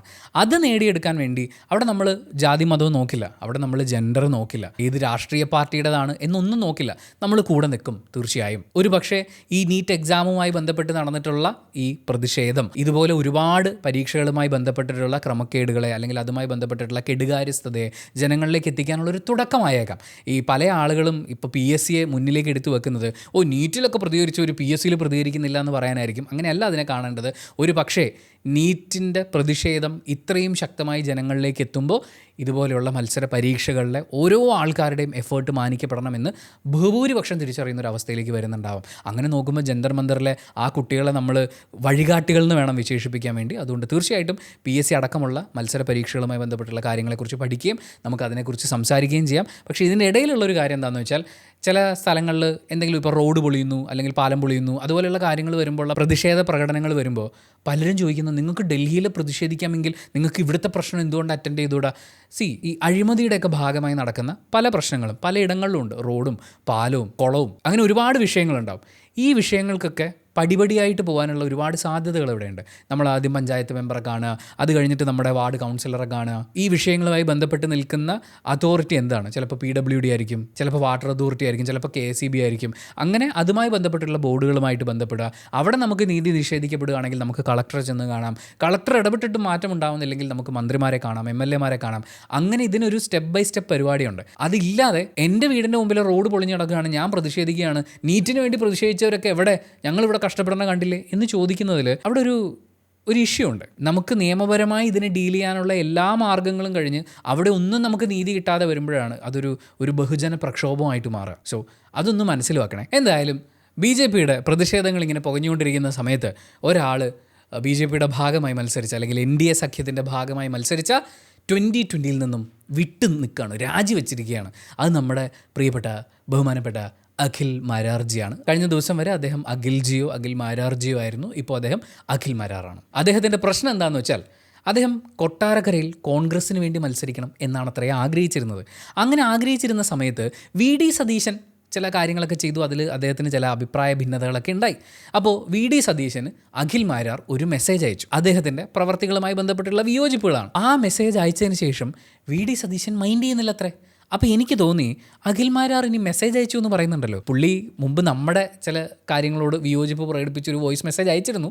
അതുപോലെ വല്ല വോയിസ് മെസ്സേജും ആണോ അയച്ചത്? അങ്ങനെയാണെങ്കിൽ ആരായാലും പിന്നീട് മെസ്സേജ് നോക്കാതിരിക്കും. നീ കൊള്ളാവുന്ന അച്ഛനും അമ്മയ്ക്കും ജനിച്ചവനാണെങ്കിൽ കൊള്ളാവുന്ന അച്ഛനും അമ്മയ്ക്കും ജനിച്ചവനാണെങ്കിൽ നീ വലിയ കൊണയടി അടിച്ചിട്ട് ഒറ്റയ്ക്കൊന്നും സംസാരിക്കുന്നതല്ലോ മര്യാദ. അങ്ങനെ കോൺഗ്രസിന്റെ വാതിൽ അടഞ്ഞു. VD സതീശൻ സാർ മൈൻഡ് ചെയ്തിട്ടില്ലെങ്കിൽ പിന്നെ അവിടെ എന്ത് ചെയ്യാൻ പറ്റും? അങ്ങനെ സ്വതന്ത്രനായി മത്സരിക്കാം എന്നൊരു ചിന്തയിലേക്ക് അഖിൽ മാരാർ വന്നെത്തുന്നു. അങ്ങനെ സ്വതന്ത്രനായി മത്സരിക്കാമെന്ന് വിചാരിച്ചപ്പോഴാണ് ആ സ്വതന്ത്ര ചിന്താഗതിയോട് ചേർന്ന് നിൽക്കുന്ന NDA സഖ്യത്തിൻ്റെ ഭാഗമായ 2020 ഇദ്ദേഹത്തെ സമീപിക്കുന്നത്. എന്നാൽ പിന്നെ 2020 കൂടെ അങ്ങോട്ട് കൂടാം. അങ്ങനെ കൊട്ടാരക്കരയിലെ കോൺഗ്രസ് സ്ഥാനാർത്ഥി എന്നുള്ളതിൽ നിന്ന് മാറി കൊട്ടാരക്കരയിലെ 2020യുടെ സ്വതന്ത്ര സ്ഥാനാർത്ഥി എന്ന് പറയുന്ന ഒരു ചിന്തയിലേക്ക് അദ്ദേഹം എത്തിച്ചേർന്നു. അദ്ദേഹത്തിൻ്റെ മാധ്യമങ്ങളെയൊക്കെ കണ്ടുകൊടുത്തിട്ടുള്ള ഇൻ്റർവ്യൂവിൽ പറയുന്നത് ഇങ്ങനെയാണ്: കൊട്ടാരക്കരയിലെ തൻ്റെ സ്വതന്ത്ര സ്ഥാനാർത്ഥിത്വം 2020യുടെ സ്ഥാനാർത്ഥിത്വം ഉറപ്പിച്ചതിന് ശേഷം തനിക്ക് വേണ്ടി താൻ തന്നെ അറേഞ്ച് ചെയ്ത രാജകീയ പരിപാടികളൊക്കെ ഉണ്ടായിരുന്നു. ആ പരിപാടികളൊക്കെ ഇങ്ങനെ അറേഞ്ച് ചെയ്ത് വരുമ്പോഴാണ് അദ്ദേഹം ആ ഞെട്ടിക്കുന്ന സത്യം തിരിച്ചറിയുന്നത്: കൊട്ടാരക്കരയിലെ സ്ഥാനാർത്ഥിത്വം അദ്ദേഹത്തിന് കിട്ടില്ല. ശരി, പോയത് പോട്ടെ. അദ്ദേഹത്തിൻ്റെ ഒരു പ്രശ്നം എന്താണെന്ന് വെച്ചാൽ പുള്ളിക്ക് ഈ BJPയുടെ വികസന പ്രവർത്തനങ്ങൾ ഭയങ്കര ഇഷ്ടമാണ്. പക്ഷേ ഈ BJPയുടെ വർഗീയ സൈഡില്ലേ, അതിനോട് ചേർന്ന് നിൽക്കാൻ പറ്റില്ല. അങ്ങനെ ഒരു അഭിപ്രായ ഭിന്നതയുണ്ട്. പക്ഷേ എന്ത് കാര്യം വന്നു കഴിഞ്ഞാലും അദ്ദേഹം അഭിപ്രായങ്ങൾ പറയുകയും വിശേഷങ്ങളൊക്കെ കൃത്യമായി അപ്ഡേറ്റ് ചെയ്യുകയും ചെയ്യുന്ന ഒരാളെന്ന് പറയുന്നത് BJPയുടെ സംസ്ഥാന അധ്യക്ഷനായിട്ടുള്ള രാജീവ് ചന്ദ്രശേഖറാണ്. പക്ഷേ BJPയുടെ വർഗീയ നയങ്ങൾ ഇഷ്ടമല്ല. ഒരു പ്രത്യേകതരം ജീവിതമാണ്. അങ്ങനെ കൊട്ടാരക്കര കയ്യിൽ നിന്ന് പോയി. കൊട്ടാരക്കര പോകുമ്പോൾ നമ്മൾ അതിനോട് കിടപിടിക്കാൻ പറ്റുന്നൊരു മണ്ഡലം തന്നെ തിരഞ്ഞെടുക്കണമല്ലോ. അതുകൊണ്ട് തൃപ്പൂണിത്തുറയിൽ മത്സരിക്കാം എന്നൊരു തീരുമാനത്തിലേക്ക് എത്തി. അങ്ങനെ തൃപ്പൂണിത്തുറയിൽ മത്സരിക്കാൻ വേണ്ടി ആഗ്രഹിച്ചിരിക്കുന്ന സമയത്താണ് തൃപ്പൂണിത്തുറയിൽ ഭക്തിയുമായി ചേർന്ന് ഇഴുകി നിൽക്കുന്ന ഒരു സ്ഥാനാർത്ഥി അവർ തീരുമാനിച്ചിട്ടുണ്ടായിരുന്നു എന്ന്. അത് മറ്റാരുമല്ല, അഞ്ജലി നായരാണ്. ഞങ്ങളുടെ MLA ഭക്ഷണം കഴിക്ക് എന്നുള്ള ആ ഡയലോഗ് കേട്ട് ആ പാവം ഒരുപാട് ആഗ്രഹിച്ചിട്ടുണ്ടായിരുന്നു. എന്തായാലും തൃപ്പൂണിത്തുറയിൽ അഞ്ജലി സ്ഥാനാർത്ഥിയാവുന്നു. അപ്പോൾ അഖിൽമാരാർ എന്ത് ചെയ്യും? അങ്ങനെ അഖിൽമാരാറിനെ അദ്ദേഹത്തിൻ്റെ ഇഷ്ടം പരിഗണിക്കാതെ അവർ തൃക്കാക്കരയിലെ സ്ഥാനാർത്ഥിയാക്കി കളഞ്ഞു. അഖിൽമാരാർ പറയുന്നത് എന്താ അറിയോ? തൃക്കാക്കരയിൽ തന്നെ സ്ഥാനാർത്ഥിയാക്കി എന്നുള്ള കാര്യം അറിഞ്ഞപ്പോൾ 2020യുടെ സാബ് സാറിനെ വെടിവെച്ച് കൊന്നിട്ട് എനിക്ക് ആത്മഹത്യ ചെയ്യണമെന്ന് തോന്നിയെന്നാണ്. എന്തൊരു തോന്നലാണെന്ന് ആലോചിച്ച് നോക്കി. പക്ഷേ ആ ഇലക്ഷൻ്റെ സമയത്ത് നമ്മളത് വല്ലതും കണ്ടു? എന്നാ ഒരു ചിരിയാ, എന്നാ ഒരു പ്രസരിപ്പാ, എന്നാ ഒരു ആത്മാർത്ഥതയാ. അങ്ങനെ അദ്ദേഹം ഇലക്ഷന് പണിയെടുത്തു. പക്ഷെ എന്താ പറ്റിയെന്നറിയോ? അദ്ദേഹത്തിന് ഈ മണ്ഡലം പ്രവർത്തനങ്ങളുടെ ഭാഗമായി ഒരു ഓഫീസ് പോലും കൊടുത്തിട്ടില്ലായിരുന്നു. കൃത്യമായിട്ടുള്ള ഫണ്ട് കിട്ടിയിട്ടില്ലായിരുന്നു. നമ്മൾ പല ആൾക്കാർ, ഇപ്പം നമ്മൾ ഫ്രണ്ട്സിൻ്റെ ഒക്കെ ഇടയിലാണെങ്കിൽ ഇങ്ങനെ ഈ രാഷ്ട്രീയത്തിൽ പല ആൾക്കാരും മത്സരിക്കാൻ വരുമ്പോൾ ഈ മത്സരിക്കുന്നതുകൊണ്ട് ഇവർക്ക് എന്താ പ്രയോജനം എന്നൊക്കെ ആലോചിക്കും. ഇലക്ഷൻ്റെ ഭാഗമായിട്ട് പലതരം ഫണ്ടുകൾ ഇവർക്ക് വരും. പാർട്ടിയുടെ ഭാഗത്തുനിന്ന് ഫണ്ട് കിട്ടും. അങ്ങനെ അത്യാവശ്യം വിരലിലെണ്ണാവുന്നതിലധികം കോടികൾ ഇവരുടെ കയ്യിലേക്ക് വരാനുള്ള സാധ്യതയുണ്ട്. ആ കോടികളൊക്കെ കൊണ്ട് ലൈഫ് സെറ്റിലാവും. അതായത് ഇലക്ഷൻ തോറ്റാലും ഫണ്ട് കിട്ടിയല്ലോ എന്നുള്ളതുകൊണ്ട് നിങ്ങളുടെ ലൈഫ് സെറ്റായി എന്ന് പറയുന്നൊരു ചിന്താഗതിയുണ്ട്. അദ്ദേഹവും പറയുന്നത് അങ്ങനെ തന്നെയാണ്. പുള്ളി എവിടെ ചെന്ന് കഴിഞ്ഞാലും ആ ഫണ്ടൊക്കെ കിട്ടിയല്ലോ എന്നുള്ള ചോദ്യം കേൾക്കേണ്ടി വന്നു. അദ്ദേഹം സ്വന്തം വണ്ടി വിൽക്കാൻ പോയപ്പോൾ പോലും അയ്യോ ഞങ്ങളൊക്കെ വിചാരിച്ചാൽ നിങ്ങൾക്ക് ഇലക്ഷൻ ഫണ്ട് കുറേ കിട്ടിയെന്നാണല്ലോ, അപ്പോൾ ഒന്നും കിട്ടിയില്ലല്ലേ എന്ന് പറയുന്ന ചോദ്യം കേൾക്കേണ്ടി വന്നു എന്നാണ്. പക്ഷേ അഖിൽമാരാർ പറയുന്നത് അദ്ദേഹത്തിന് ഇലക്ഷൻ ഫണ്ടായിട്ട് ആകെ കിട്ടിയത് 5 ലക്ഷം രൂപയാണെന്നാണ്. ഈ ഇലക്ഷന് ഫണ്ട് കണ്ടെത്താൻ വേണ്ടിയിട്ട് അഖിൽമാരാർ എന്തൊക്കെ കഷ്ടപ്പെട്ടു, എന്തൊക്കെ ത്യാഗം സഹിച്ചു എന്ന് നിങ്ങൾക്ക് അറിയോ? അതൊക്കെ ആ സമയത്ത് പറഞ്ഞിരുന്നെങ്കിൽ ഞാൻ ചെയ്തേനെ പുള്ളിക്കൊരു വോട്ട്. അദ്ദേഹത്തിൻ്റെ 20 ലക്ഷം രൂപയുടെ BMWൻ്റെ ബൈക്ക് വിറ്റിട്ട് അത് എത്ര രൂപയ്ക്ക് വിറ്റ്? 10 ലക്ഷം രൂപയ്ക്ക്. അതും എന്നോട് പറഞ്ഞില്ല. അങ്ങനെ 10 ലക്ഷം രൂപയ്ക്ക് ആ ബൈക്ക് വിറ്റിട്ട് ആ പൈസ വെച്ചാണ് അദ്ദേഹം ചിലവിനുള്ള കാശ് കണ്ടെത്തിയത്. ഈ സമയത്തും അഖിൽമാരാർജിക്ക് തോന്നിയായിരുന്നു ഈ പുല്ലെല്ലാം കളഞ്ഞിട്ട് പോകാമെന്ന്. പക്ഷേ എനിക്ക് തോന്നുന്നത് എന്താണെന്ന് വെച്ചാൽ രമേഷ് പിഷാരടി ഇലക്ഷൻ്റെ പരിപാടി തുടങ്ങുമ്പോഴേ ഒരു കൊട്ട് കൊടുത്തു. അഖിൽമാരാറിൻ്റെ നിലപാട് ചിലപ്പോൾ കുറച്ച് നാൾ കഴിയുമ്പോൾ മാറ്റി പുള്ളി തന്നെ പറയും, അതിനുശേഷം നമുക്ക് അതിനെക്കുറിച്ചൊരു തീരുമാനമാക്കാമെന്ന്. അത് വന്നതുകൊണ്ടായിരിക്കാം എന്തായാലും അഖിൽമാരാർജി ഇത് കളഞ്ഞിട്ട് പോവാം എന്ന് പറയുന്ന ചിന്ത എട്ടായി മടക്കി പോക്കറ്റിൽ വെച്ചിട്ട് എന്തായാലും മുന്നോട്ട് എന്നൊരു തീരുമാനം എടുത്തു. അങ്ങനെ തോക്കുമെന്ന് ഉറപ്പുള്ള ആ മണ്ഡലത്തിൽ ഞാൻ മനസ്സില്ലാ മനസ്സോടെ മത്സരിച്ചു എന്നാണ് അദ്ദേഹം വ്യക്തമാക്കുന്നത്. ഈ പുള്ളി ഇലക്ഷൻ്റെ സമയത്ത് എന്താ നമ്മളോട് പറഞ്ഞത്? ഈ ജയിക്കുമെന്ന് ഉറപ്പുള്ള മണ്ഡലത്തിലല്ല, തോൽക്കുമെന്ന് ഉറപ്പുള്ള മണ്ഡലത്തിൽ നിന്ന് ജയിക്കുക എന്ന് പറയുന്നതല്ലേ ഗെത്ത് എന്നൊക്കെയായിരുന്നു. അപ്പോൾ ആ ഗെത്ത് വെറും ചെത്തായിരുന്നു എന്നുള്ളത് നമുക്കിപ്പോൾ മനസ്സിലാക്കാം. എന്തായാലും മുടക്കിയ പൈസ ഒരു വിധത്തിൽ കൃത്യമായിട്ട് ബില്ലും കാര്യങ്ങളൊക്കെ സബ്മിറ്റ് ചെയ്തിട്ട് പുള്ളി ആ പൈസ വാങ്ങിച്ചെടുത്തിട്ടുണ്ട്. പുള്ളിക്ക് വലിയ നഷ്ടമൊന്നും സംഭവിച്ചില്ല എന്നാണ് അദ്ദേഹത്തിൻ്റെ വർത്തമാനത്തിൽ നിന്ന് മനസ്സിലാവുന്നത്. പക്ഷേ ഈ ഇലക്ഷന് മുമ്പ് ഇദ്ദേഹത്തിൻ്റെ സീറ്റിൻ്റെ കാര്യത്തിൽ കോംപ്ലിക്കേഷൻസ് ഒക്കെ വന്ന സമയത്ത് ഇദ്ദേഹം വർഗീയതയോട് യോജിപ്പില്ല, വികസനത്തിനോട് മാത്രം എന്ന് ചിന്തിക്കുന്ന BJPയുടെ സംസ്ഥാന അധ്യക്ഷൻ രാജീവ് ചന്ദ്രശേഖർ ജിയെ പോയി കണ്ടു. അപ്പോൾ അദ്ദേഹത്തിൻ്റെ അടുത്ത് ജി എൻ്റെ സീറ്റിൻ്റെ കാര്യമൊക്കെ ഇങ്ങനെയാണ്, ജി എന്താ അതൊന്നും നോക്കാൻ ഞാൻ അങ്ങനെ ഇങ്ങനെയെന്നൊക്കെ പറഞ്ഞു കഴിഞ്ഞപ്പോൾ അദ്ദേഹം പറഞ്ഞു, അഖിലേ ഞാൻ മറന്നുപോയിന്ന്. ഇത് അടി നമ്പർ 1. ഈ മെസ്സേജ് അയച്ചതിന് ശേഷം രാജീവ് ചന്ദ്രശേഖർ പിന്നീട് മെസ്സേജ് ഒന്നും നോക്കുന്നുമില്ല, അയക്കുന്നുമില്ല. അടി നമ്പർ 2. മൂന്നാമത്തടി ഇലക്ഷന് ദയനീയമായി പരാജയപ്പെട്ടു. നാലാമത്തടി ഇലക്ഷൻ എന്തായാലും ഞാൻ ജയിച്ചിട്ടില്ലല്ലോ, അതുകൊണ്ട് എന്നെ 2020യുടെ കൊല്ലം ജില്ലാ പ്രസിഡൻ്റ് ആക്ക് എന്ന് പറഞ്ഞ് സാബു സാറിനൊരു മെസ്സേജ് അയച്ചു. അതിനുശേഷം പുള്ളിയും റെസ്പോണ്ട് ചെയ്യുന്നത് നിർത്തി. മിക്കവാറും അഖിൽമാരാർജി വിചാരിച്ചിട്ടുണ്ടാവും അദ്ദേഹം വിഷമിച്ചിരിക്കുകയായിരിക്കും ഞാൻ തോറ്റതിൻ്റെ ഭാഗമായിട്ട്, പുള്ളിക്കൊരു സന്തോഷമായിക്കോട്ടെ, കൊല്ലം ജില്ലയുടെ മുഴുവൻ കാര്യം ഞാൻ നോക്കിക്കോളാം എന്ന് പറയുന്ന ഒരു ആശ്വസിപ്പിക്കൽ മെസ്സേജ് ആയിട്ടായിരിക്കാം ഞാൻ കൊല്ലം ജില്ലയുടെ പ്രസിഡൻ്റ് ആവാം 2020 എന്ന് പറയുന്ന മെസ്സേജ് അയച്ച് അതിനുശേഷം സാബു സാറ് പിന്നെ തിരിഞ്ഞു നോക്കാതായി. ഇത് പോട്ടെ, 4 അടിയൊക്കെ ഒരു മനുഷ്യന് താങ്ങാൻ പറ്റുമായിരിക്കും. പക്ഷേ പിന്നീട് വന്ന അടികളാണ് അതിഭീകര അടികൾ. അതിലേറ്റവും പ്രധാനപ്പെട്ടത് അദ്ദേഹം 2020 സ്ഥാനാർത്ഥി ആയതിനു ശേഷം സ്വന്തം അച്ഛൻ പോലും തന്നോട് സംസാരിക്കുന്നത് നിർത്തി എന്നാണ് പറയുന്നത്. അതെന്തൊരു വിഷമകരമായിട്ടുള്ള കാര്യമാണ്. പോട്ടെ, അത് അച്ഛന് സംസാരിക്കാൻ താല്പര്യമില്ല, അച്ഛന് മോനും ഒക്കെ ഇല്ലേ, കുറച്ച് കഴിയുമ്പോൾ ശരിയാവുമെന്ന് വിചാരിക്കാം. പക്ഷേ അദ്ദേഹത്തിന് പല പരിപാടികൾക്കും വിളിക്കാതായി. അങ്ങനെ ഇൻകം എന്ന് പറയുന്നൊരു കാര്യം ഏതാണ്ടൊക്കെ നിലയ്ക്കും എന്ന് പറയുന്ന വളരെ മോശം ഒരു സാമ്പത്തിക അവസ്ഥയിലേക്ക് താൻ എത്തിക്കൊണ്ടിരിക്കുകയാണ് എന്നൊരു യാഥാർത്ഥ്യം കൂടി അഖിൽ മാരാർ തിരിച്ചറിയുന്നുണ്ട്. സുഹൃത്തുക്കളൊന്നും തിരിഞ്ഞു നോക്കുന്നില്ല, ഫോളോവേഴ്സ് കളഞ്ഞിട്ട് പോയി. ഫോളോവേഴ്സിൻ്റെ കാര്യം പറയുമ്പോൾ നമുക്ക് മറ്റൊരാളുടെ കാര്യം കൂടി പറയാനുണ്ട്, നിങ്ങൾ സ്കിപ്പ് ചെയ്യരുത്, ഫുള്ള് കാണണം. സൈബർ അറ്റാക്കിൻ്റെ കാര്യമാണെങ്കിൽ പറയണ്ട എന്ന് പറയുന്ന ഒരു ദുരവസ്ഥയിൽ നിൽക്കുകയാണ് അണ്ണൻ. ഇലക്ഷനിൽ തോറ്റ അദ്ദേഹത്തിൻ്റെ വിഷമം ഇവിടെ കൊണ്ട് അവസാനിക്കുന്നില്ല. ഞാൻ പിന്നെ വല്ലപ്പോഴും രാഷ്ട്രീയം പറയും, അല്ലെങ്കിൽ എനിക്ക് രാഷ്ട്രീയ പ്രവർത്തനത്തിൻ്റെ ബാക്ക്ഗ്രൗണ്ട് ഉണ്ടെന്ന് വിചാരിക്കാം. പക്ഷേ 2020 പിന്നെ എന്താ ചെയ്ത്? യാതൊരു രാഷ്ട്രീയ ബാക്ക്ഗ്രൗണ്ടും ഇല്ലാതെ ഒരു കാര്യത്തിലും സംസ്ഥാന സർക്കാരിനെയോ കേന്ദ്ര സർക്കാരിനെ കുറിച്ച് ഒന്നും വാതുറന്ന ഒരു അക്ഷരം പോലും മിണ്ടിയിട്ടില്ലാത്ത കുറേ വിവരമില്ലാത്ത ആൾക്കാരെ സെലിബ്രിറ്റി ആണെന്നുള്ളതിൻ്റെ മാത്രം പേരിൽ ഇവർ സ്ഥാനാർത്ഥിയാക്കി മാറ്റി എന്നുള്ളതാണ്. ആ വഴിക്ക് കിട്ടുന്ന ഫണ്ട് അടിച്ചു മാറ്റാൻ വേണ്ടി സാബു സാർ ചെയ്തതാണിത് എന്നാണ് അഖിൽജി പറയുന്നത്. നമുക്കറിയില്ല. എന്തായാലും അങ്ങനെ ചില അലറുന്ന സെലിബ്രിറ്റികളെ നമുക്കറിയാലോ ആരാണെന്നുള്ളത്. എന്തായാലും അങ്ങനെ ചില സ്ഥാനാർത്ഥികളെ തിരഞ്ഞെടുത്തതും ഒരു പ്രശ്നമായി അഖിൽ മാരാർ ചൂണ്ടിക്കാണിക്കുന്നുണ്ട്. ഇങ്ങനെ ചൂണ്ടിക്കാണിക്കലുകൾ ഒരുപാട് നടത്തി അദ്ദേഹം 2020 ബൈ പറഞ്ഞിട്ടുണ്ട്. ഇലക്ഷന് മുമ്പ് എന്തൊക്കെയായിരുന്നു?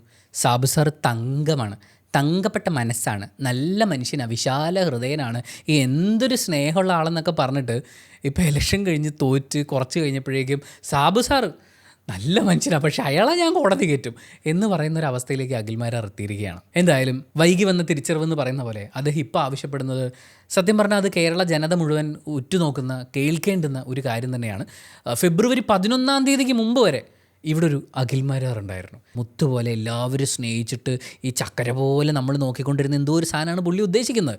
എന്തായാലും ഫെബ്രുവരി 11 മുമ്പ് വരെ ഒരു അഖിൽമാരാർ ഉണ്ടായിരുന്നു. ആ അഖിൽമാരാറായി എനിക്ക് മാറണം എന്നാണ് അദ്ദേഹം ആഗ്രഹിക്കുന്നത്. ഇത്രയും നേരം നമ്മൾ സംസാരിച്ചത് സ്ഥാനാർത്ഥികളായിരുന്ന 8 നിലയിൽ പൊട്ടിയിട്ടുള്ള മനുഷ്യന്മാരെ കുറിച്ചിട്ടാണ്. ഇനി ചിലപ്പോൾ സ്ഥാനാർത്ഥി ആയെങ്കിലോ എന്ന് കഴിഞ്ഞ കുറച്ച് ദിവസങ്ങളായി സോഷ്യൽ മീഡിയ ആലോചിച്ചുകൊണ്ടിരിക്കുന്ന ഒരാളുടെ കാര്യമാണ് പേളി മാണി. അവരൊരു ക്ലാരിഫിക്കേഷൻ വീഡിയോ ഇട്ടിട്ടുണ്ട്. എന്താ ഇത് നീ എഴുതല്ലെന്ന് പറയാനാണോ? അല്ല, ഞാൻ എഴുതി തന്നെയാണ്. പക്ഷെ വായിക്കേണ്ടത് അളിയൻ വായിച്ച സ്റ്റൈലല്ല, ഇതെന്റെ വേറൊരു മോഡിൽ ഞാൻ എഴുതിയതാ.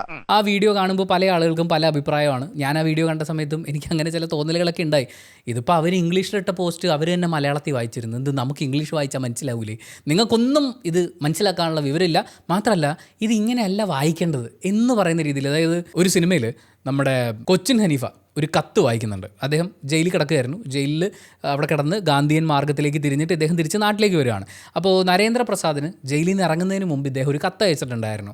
ഞാൻ ഇത്ര വർഷത്തിന് ശേഷം നാട്ടിൽ വരികയാണ്, എനിക്കെതിരെ കള്ളസാക്ഷി പറഞ്ഞ അവനെ എനിക്കൊന്ന് കാണണം, ആ കേസ് കൊടുത്തവൻ അവിടെ ഇപ്പോൾ വിലസുമായിരിക്കും എന്ന് പറയുന്ന ഒരു കത്താണ്.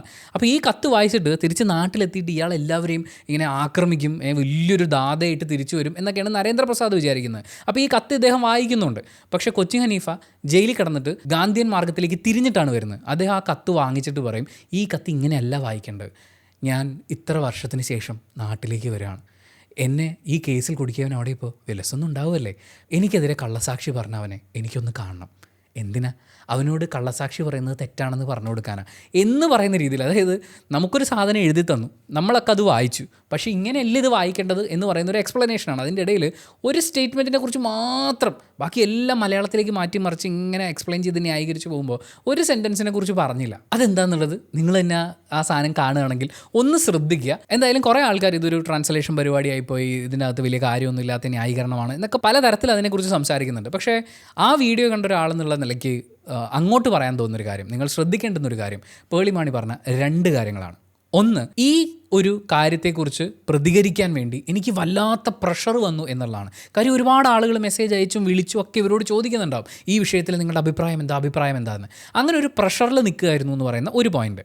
2, എനിക്ക് എല്ലാ പാർട്ടിയിലും സുഹൃത്തുക്കളായിട്ടുള്ള ആളുകളുണ്ട്, പരിചയക്കാരായിട്ടുള്ള ആളുകളുണ്ട്, എനിക്കെല്ലാവരും വേണം എന്ന് പറയുന്ന രണ്ടാമത്തെ സെൻറ്റൻസ്. ഏത് വിഷയം ഉണ്ടാകുമ്പോഴും, ഏത് പ്രധാനപ്പെട്ട രാഷ്ട്രീയ വിഷയം ഉണ്ടാകുമ്പോഴും അഭിപ്രായങ്ങൾ പലതരത്തിലായിരിക്കും, ആളുകൾ വിഘടിച്ച് നിൽക്കും. അങ്ങനെ ഒരു സിറ്റുവേഷനിൽ അഭിപ്രായം ആരായാൻ വേണ്ടി നിങ്ങളൊരു സെലിബ്രിറ്റിയുടെ അടുത്ത്, അതിപ്പോൾ സിനിമാക്കാരോ സാഹിത്യകാരന്മാരോ content creators social media influence ആരും ആയിക്കോട്ടെ, അവരുടെ അടുത്തൊക്കെ ചെല്ലുമ്പോൾ ഈ 2 കാര്യങ്ങൾ നിങ്ങളുടെ മനസ്സിലുണ്ടാവണം. ഒന്ന്, എല്ലാവരും എല്ലാ കാര്യവും റിയാക്ട് ചെയ്യണമെന്നില്ല, അല്ലെങ്കിൽ എല്ലാത്തിനെക്കുറിച്ചും അഭിപ്രായം പറയാൻ എല്ലാവരും പ്രിപ്പയർഡ് ആവണമെന്നോ താല്പര്യമുള്ളവരാവണമെന്നോ ഇല്ല.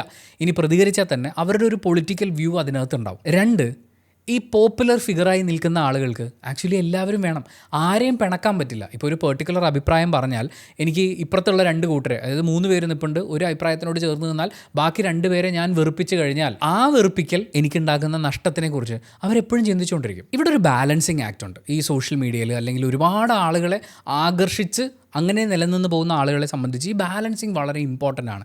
ബന്ധങ്ങളുണ്ടാവുക, അതിപ്പോൾ ഈ കണ്ടുകൊണ്ടിരിക്കുന്ന ഒരു വ്യൂവറുമായിട്ടുള്ളത് മാത്രമല്ല, എന്നെ സപ്പോർട്ട് ചെയ്യുന്ന അല്ലെങ്കിൽ എനിക്കൊരു പ്രശ്നം വന്നാൽ കൂടെ നിൽക്കാൻ സാധ്യതയുള്ള പൊളിറ്റിക്കൽ സ്റ്റാൻഡുകളുള്ള, റിലീജിയസ് ആയിട്ടുള്ള വിശ്വാസങ്ങൾ കൊണ്ടു നടക്കുന്ന ആളുകൾ, ഇവരെ എല്ലാവരെയും ബാലൻസ് ചെയ്ത് ഞാൻ മുന്നോട്ട് പോകുമ്പോഴാണ് എനിക്കിവിടെ ഫേമസ് ആയിട്ട് നിൽക്കാൻ പറ്റുക, എനിക്കിവിടെ റെലവൻ്റ് ആയിട്ട് നിൽക്കാൻ പറ്റുക. അവിടെ നിന്നാണ് എനിക്ക് ഓപ്പർച്യൂണിറ്റീസ് ഉണ്ടാവുക. ആ ഓപ്പർച്യൂണിറ്റീസ് ആണ് റവന്യൂ ഉണ്ടാക്കുക. ഈ പറയുന്ന ഇത്രയും വലിയൊരു സാധ്യതയെ ചിലപ്പോൾ ഒരു അഭിപ്രായ പ്രകടനം കൊണ്ട് നമ്മൾ ഇല്ലാണ്ടാക്കിപ്പോവും. അപ്പോൾ ആ ഒരു പേടി ഈ പറയുന്ന പോപ്പുലർ ഫിഗറായി നിൽക്കുന്ന ബഹുഭൂരിപക്ഷം ആളുകൾക്കിടയിലും ഉണ്ട്, അത് പേളിമാണിക്കുണ്ട്. പക്ഷേ അതൊരു ചോയ്സാണ്. നമ്മൾ വിമർശിക്കാൻ തീരുമാനിക്കുക എന്ന് പറയുന്നത്, അല്ലെങ്കിൽ നമ്മളുടെ അഭിപ്രായം ഓപ്പണായി പറയാൻ തീരുമാനിക്കുക എന്ന് പറയുന്നത് നമ്മുടെ ഒരു ചോയ്സാണ്. ആ ചോയ്സ് നമ്മൾ എടുക്കുന്നതുകൊണ്ട് ഈ ചാനലിൽ അഭിപ്രായങ്ങൾ വെട്ടിത്തുറന്ന് പറയുന്നു എന്നുള്ളതുകൊണ്ട് മാത്രം ചില ആളുകൾ ആക്ച്വലി നമ്മുടെ ശത്രുക്കളായി മാറുകയാണ് ചെയ്യുക. അതിൽ സോഷ്യൽ മീഡിയ പ്ലാറ്റ്ഫോമിലുള്ള ആളുകൾ വരെയുണ്ട്. ഇവിടെ എന്താ പ്രശ്നം എന്ന് വെച്ചാൽ ആളുകൾക്ക് വിമർശനം എടുക്കാൻ വളരെ വലിയ ബുദ്ധിമുട്ടാണ്. വളരെ കുറച്ച് ആളുകൾക്കാണ് വിമർശനത്തിനെ വിമർശനമായി ഉൾക്കൊള്ളാനും അതിനെ മനസ്സിലാക്കാനും പറ്റുക. ഇപ്പോൾ ഒരു ചെറിയ എക്സാമ്പിൾ പറയാനാണെങ്കിൽ അശ്വന്ത് കോക്കാണ്. അശ്വന്ത് കോക്ക് റിവ്യൂ ചെയ്യുന്ന ആ ഒരു പാറ്റേൺ, അയാൾ ഉപയോഗിക്കുന്ന ഭാഷ, അതിനോട് എനിക്ക് വിയോജിപ്പുണ്ട് എന്നുള്ളത് അയാളെ തന്നെ ഇരുത്തിക്കൊണ്ട് നമ്മൾ ഒരുമിച്ചൊരു പോഡ്കാസ്റ്റ് ചെയ്തപ്പോൾ ഞാൻ പറഞ്ഞിട്ടുണ്ട്, നമ്മുടെ അല്ലാതെയുള്ള വീഡിയോസിലും മെൻഷൻ ചെയ്തിട്ടുണ്ട്. പക്ഷേ എനിക്കിപ്പോൾ ഒരു അത്യാവശ്യം വന്നാൽ അശ്വന്തിനെ വിളിക്കാം, അശ്വന്തിന് എന്തെങ്കിലും ഒരു ആവശ്യം ഉണ്ടെങ്കിൽ അയാൾ എന്നെയും വിളിക്കും എന്ന് പറയുന്ന സൗഹൃദം അപ്പോഴും ഉണ്ട്. ആ സൗഹൃദം നിലനിൽക്കുക. ഇപ്പോൾ അശ്വന്ത് കോക്ക് എനിക്ക് ഈ മാസം കുറച്ച് പൈസ കടന്നു എന്ന് വിചാരിക്കും, ആ പൈസ എൻ്റെ കയ്യിൽ ഇരിക്കുമ്പോൾ തന്നെ എനിക്ക് അയാൾ ചെയ്തൊരു കാര്യത്തിനോട് വിമർശനാത്മകമായി പ്രതികരിക്കണമെങ്കിൽ എനിക്കത് ചെയ്യാം. അതിൻ്റെ പേരിൽ എൻ്റെ നിന്ന് വാങ്ങിച്ച കാശിങ് തന്നേടാ, നീ ഞാനും തമ്മിൽ ഇനിയൊരു ബന്ധമില്ല എന്ന് അയാൾ ചിന്തിക്കില്ലെന്ന് എനിക്ക് ഉറപ്പുണ്ട്. ആ രീതിയിൽ വിമർശനത്തിനെ ഉൾക്കൊള്ളാൻ പറ്റുന്ന ആളുകൾ വളരെ വളരെ വളരെ കുറവാണ്. എന്തിനു പറയുന്നു, നിങ്ങൾക്ക് സാധിക്കുമോ? സീക്രട്ട് ഏജൻറ്റ് സായിയെക്കുറിച്ച് ഞാൻ വീഡിയോ ചെയ്തിട്ടുണ്ട്. എന്ന് വെച്ചാൽ സായിയെക്കുറിച്ച് ഏറ്റവും രൂക്ഷമായി വിമർശിച്ചതിന് ശേഷമാണ് ഞാൻ ആദ്യമായിട്ട് സായിയോട് ഫോണിൽ സംസാരിക്കുന്നത്. അങ്ങേർക്കൊരു കുഴപ്പമില്ല, അങ്ങേരെ എന്നെക്കുറിച്ചും വീഡിയോ ചെയ്തിട്ടുണ്ട്, എനിക്കൊരു കുഴപ്പമില്ല. വിമർശിച്ചിട്ടുള്ള ആ പെർട്ടിക്കുലർ കാര്യം അതിൽ കഴമ്പുണ്ടെങ്കിൽ അത് സ്വീകരിക്കുക, അല്ലെങ്കിൽ അതിനെ വിട്ടുകളയാൻ പറ്റുക. പക്ഷേ അധിക്ഷേപം വേറെ സാധനമാണ്. വിമർശനവും അധിക്ഷേപവും ഒന്നാണെന്ന് വിചാരിക്കരുത്. അധിക്ഷേപിക്കുന്നവരോട് നമ്മൾ നിയമപരമായി എങ്ങനെയാണോ അതിനെ ഡീൽ ചെയ്യേണ്ടത് അത് ഡീൽ ചെയ്യണം. പക്ഷേ വിമർശനങ്ങളെ ഉൾക്കൊള്ളുക എന്ന് പറയുന്നത് അതെല്ലാവർക്കും പറ്റുന്ന പരിപാടിയല്ല.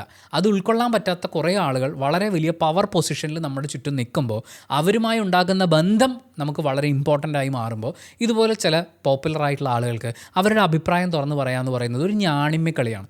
ആ കളിയുടെ ഇടയിൽ ചിലപ്പോൾ ഞാണിന്ന് വീണ് പോകുമ്പോൾ ടൊയിങ് എന്ന് പറയുന്നൊരു സൗണ്ട് കേൾക്കും. അതാണ് ഇവിടുത്തെ പ്രശ്നം. അതുകൊണ്ട് ഈ കാര്യങ്ങളെ ഒന്ന് ഉൾക്കൊണ്ടിട്ട് നമ്മൾ മനസ്സിലാക്കേണ്ട ഒരു കാര്യം, ഈ പറയുന്ന പോപ്പുലർ ഫിഗേഴ്സ് അവരെന്ത് അഭിപ്രായം പറയുന്നു എന്നറിയാൻ വേണ്ടി കാതോർക്കുന്നതിന് പകരം നമുക്ക് നമ്മുടേതായിട്ടുള്ളൊരു പെർസ്പെക്റ്റീവ് ഉണ്ടാവണം. തീർച്ചയായും അവരെന്തെങ്കിലും പറയുകയാണെങ്കിൽ അത് നമ്മൾ ശ്രദ്ധിക്കണം. പക്ഷേ അതിനെ കണ്ണും പൂട്ടി ട്രസ്റ്റ് ചെയ്യരുത്. ഞാൻ നിങ്ങൾക്കൊപ്പം എപ്പോഴും ഉണ്ടാവും, അല്ലെങ്കിൽ നിങ്ങളുടെ എല്ലാ ആവശ്യവും ഞാൻ ഇതിങ്ങനെ സാധിച്ചു തരും എന്ന് പറയുന്ന രാഷ്ട്രീയ കക്ഷികളെ നമ്മൾ കണ്ടിട്ടില്ലേ, സിനിമാക്കാരെ നമ്മൾ കണ്ടിട്ടില്ലേ. പക്ഷേ എൻഡ് ഓഫ് ദി ഡേ എല്ലാവരും എല്ലാം പാലിക്കണമെന്നൊന്നുമില്ല. ഒരു ചെറിയ ഉദാഹരണം പറയുകയാണെങ്കിൽ രമേഷ് പിഷാരടിയാണ്. താൻ പൊളിറ്റിക്സിലേക്ക് വന്നാൽ വിജയിച്ചു കഴിഞ്ഞാൽ പിന്നെ സിനിമ ചെയ്യില്ല, സിനിമയുമായി ബന്ധപ്പെട്ട മറ്റു ഉത്തരവാദിത്തങ്ങൾ ഏറ്റെടുക്കുകയില്ല എന്ന് പറഞ്ഞ ഇതേ ആളാണ് സത്യപ്രതിജ്ഞ ചെയ്തിട്ട് നേരെ AMMയുടെ അഡ്ഹോക് കമ്മിറ്റിയിൽ പോയി മെമ്പറായത്. അത് മറ്റൊരു വലിയ ഉത്തരവാദിത്തമാണ്. വളരെയധികം ആളുകൾ ഉള്ള ഒരു വലിയ സംഘടനയിലെ വളരെ കോംപ്ലിക്കേറ്റഡ് ആയിട്ടുള്ളൊരു ഇഷ്യൂ പരിഹരിക്കാൻ വേണ്ടിയാണ് പുള്ളി പോകുന്നത്. നിങ്ങൾ മനസ്സിലാക്കേണ്ടത്, കേരളത്തിലെ സിനിമാ മന്ത്രി പോലും ആ വിഷയത്തിൽ ഇടപെടില്ല എന്ന് പറയുമ്പോഴാണ് ഞാൻ ഇനി സിനിമാ സംബന്ധമായ കാര്യങ്ങൾക്ക് പോവില്ല എന്ന് പറഞ്ഞിട്ടുള്ള രമേഷ് പിഷാരടി നേരെ പോയി അതിൻ്റെ അഡ്ഹോക് കമ്മിറ്റിയിൽ പോയിരിക്കുന്നത്. പിന്നീട് അതിനുശേഷം പല പ്രശ്നങ്ങളും ഉണ്ടായി.